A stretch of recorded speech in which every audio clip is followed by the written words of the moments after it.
My name is Kay Duffy. I'm a 2016-2017 Fulbright Fellow. My home institution is Princeton University, and this year I've been working at National Taiwan University. So the title of my project is The Third Day of the Third Month in Early Medieval Texts. And my field of research is in early medieval literature, and I'm particularly interested in the role literature plays in the political economy of the 5th century China, which was a period in which the state was divided into two regimes, the North and the South. And in the southern dynasties, banquets held on the third day of the third month were an important occasion in which men gathered around the emperor and presented poems to him. Early medieval China is a period of protracted political instability, but also a period of great flourishing of culture, religion, and literature, and has long been recognized as such.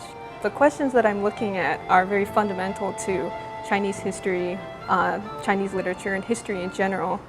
So for the period that I'm looking at, it was a period of intense political turmoil, and I'm asking the question of how do social and political elites react, and how do they cope when a political outsider comes onto the scene and manages to seize the highest power and become the most powerful person in the land?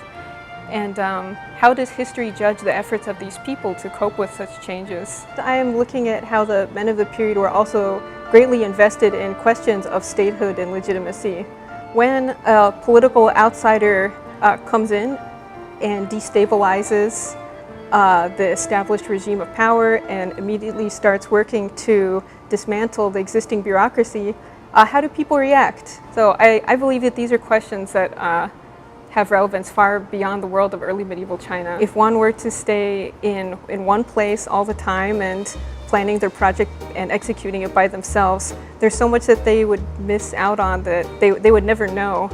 So for me, the value of being granted this opportunity to come here really comes from getting to know the things that I didn't even know I needed to know. Is that before I came to Taiwan, I would hear people say things like, oh, it's the best of both worlds, the best of China and the best of Japan is the U-bike system. I know maybe you get this a lot, but it's so wonderful to be living in a city that has a system built in for people to be able to explore and get to know the city kind of spontaneously.